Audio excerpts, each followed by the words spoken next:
हरे कृष्णा डिवोटी सगळ्यांना दंडवत प्रणाम. आज एक छोटासा टॉपिक घेऊन आलेलो आहे, ते म्हणजे सिनेसृष्टीमधील एक नवीन मूवी रिलीज झालेला आहे. ती मूवी म्हणजे महाअवतार नरसिंह. तर महाअवतार नरसिंह जी मूवी आहे ती एक मूवी जी आहे ती खूप भावनिक मूवी आहे. तर आपण बघतो की समाजामध्ये सिनेसृष्टीमध्ये वेगवेगळ्या प्रकारचे हे आहेत, म्हणजे टॉलिवूड आहे, बॉलिवूड आहे आणि म्हणजे प्रत्येक भागामध्ये वेगवेगळ्या प्रकारच्या मूवीज आहे. पण ही जी मूवी आहे ती हिंदू धर्मावर, सनातन धर्मावर बेस्ड मूवी आहे. तर ही पूर्ण जी मूवी आहे, आपण बघतो की वेगवेगळ्या प्रकारच्या मूवीज येतात, म्हणजे लाईक आदिपुरुष, वेगवेगळ्या प्रकारचे नवीन धर्मावर बेस्ड मूवीज येतात. पण ही जी मूवी आहे ती सर्व ज्या ह्या प्रकारच्या मूवीज आधी आलेल्या आहेत त्याच्यापेक्षा वेगळी आहे.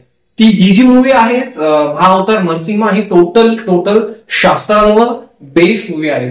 म्हणजे शास्त्रांवर बेस्ड मूवी म्हणजे काय की कोर शास्त्रांचा रेफरन्स घेऊन बनवलेली मूवी आहे. त्याच्यामध्ये कसल्याही प्रकारची ढवळाढवळ केलेली नाही. आपण बघू शकता की श्रीमद भागवतम, तर श्रीमद भागवतमचा जो सप्तम स्कंद आहे, 7वा स्कंद आहे, त्या स्कंदाला धरून, त्या स्कंदाचा रेफरन्स घेऊन आणि नरसिंह पुराणांचा रेफरन्स घेऊन ही मूवी बनवलेली आहे. तर आपलं एक नागरिक हिंदू धर्माचा एक जागरूक आपण एक आपला धर्म आहे, त्या धर्मासाठी आपण तरी कमीत कमी हा मूवी बघितला पाहिजे. आपण त्या डायरेक्टरला प्रोत्साहन देण्यासाठी, कारण ऑलरेडी आपण ह्या मूवीची जर एकंदरीत पीव्हीआरचे जे दिलेले स्क्रीन्स आहेत तर ते स्क्रीन्स खूप कमी आहेत ऑलरेडी वरनं. सो आपण अशा मूवींना प्रमोट केलं पाहिजे. आपण अशा मूवींना वेगवेगळ्या प्रकारच्या माध्यमातून न बघता, उदाहरणार्थ मोबाईलमध्ये आपण जर त्या मूवी बघितल्या तर त्या मूवी मोबाईलमध्ये बघितल्यानंतर काय होईल माहितीये का, की त्या निर्मात्याला जो त्याने एकंदरीत केलेला 5 वर्षाचा जो स्ट्रगल आहे, तो जो स्ट्रगल त्याने बनवण्यासाठी दिलेली मेहनत, वेळ, पैसा, तर त्याचा जो उत्साह आहे तो कमी होईल, निरुत्साह एकंदरीत येईल. सो आपल्या सर्वांचं हे प्राथमिक कर्तव्य आहे की आपण तो मूवी आपल्या धर्मावर बनवलेला आहे, आपल्या शास्त्रांचा रेफरन्स घेऊन जो बनवलेला मूवी आहे त्या मूवीला आपण जाऊन बघून येणे, चित्रपटगृहामध्ये, थिएटर्समध्ये जाऊन बघून येणे, तरच कुठे ना कुठेतरी आपण एक अशा येणाऱ्या मूवीजला आपण सपोर्ट करू शकू. का सपोर्ट करू शकू? जर आपण मोबाईलवर मूवी बघितला तर त्या मोबाईलवर बघितल्या त्या डायरेक्टरला, त्या मूवीच्या निर्मात्याला किंवा त्या मूवीमध्ये जे काम केलेले जे लोक आहेत त्या लोकांना तो एक चांगल्या प्रकारचा मोबदला भेटणार नाही. आणि जर आपण त्या मूवीज पुढे जाऊन जर थिएटर्समध्ये बघितल्या तर नक्कीच त्या डायरेक्टरचा उत्साह वाढेल आणि उत्साह वाढल्यानंतर येणारा जो त्यांची जी एकंदरीत महाअवतारवर पूर्ण सिरीज आहे, ठीक आहे, तर त्या येणाऱ्या मूवीजसाठी तो अजून स्वतःचे एफर्ट, स्वतःचे प्रयत्न तो तिथे टाकेल.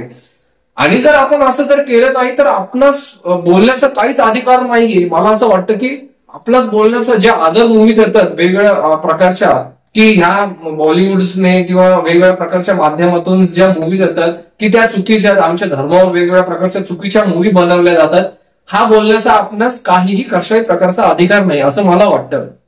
कारण ज्या ऑलरेडी शास्त्रांवर बेस्ड मूवीज आहेत त्या शास्त्रांवर बेस्ड मूवीजना जर आपण सपोर्ट करू शकत नाही तर मग नक्कीच कुठे ना कुठेतरी आपणास बोलण्याचा तो काही अधिकार नाही, हे माझं पर्सनल मत आहे.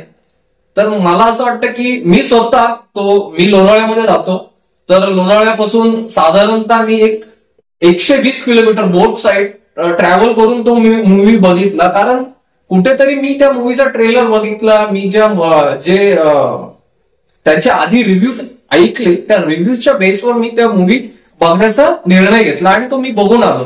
तर मूवी एकंदरीत जेव्हा मी बघून आलो तर तो मूवी कसल्याही प्रकारचा काल्पनिक एक्स्ट्रा असं वाटत नाही आपल्याला. ऍक्च्युअली आपल्याला असं वाटतं की स्वतः श्रीकृष्ण भगवान तर तिथे आहेत, आपण फील करतो की ही मूवी नसून ही एक भावना आहे, ही एक इमोशन आहे.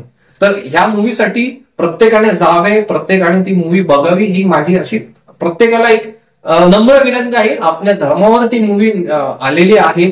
हा केवळ धर्माचा नाही तर प्रल्हाद महाराजांचं जे तिथे जे रूप साकारले आहे, जे चित्रीकरण केलेलं आहे प्रल्हाद महाराजांचं, ते अद्वितीय, खूप इमोशनल, एक नम्र बालक, एक भगवंतांना जो सरेंडर झालेला बालक आहे, त्या बालकाविषयी भगवंतांच्या भक्तीमध्ये जो लीन झालेला बालक आहे त्याची भक्ती कशा प्रकारे आहे हे खूप अत्यंत सुंदर प्रकारे हे चित्रीकरण करण्यात आलेलं आहे.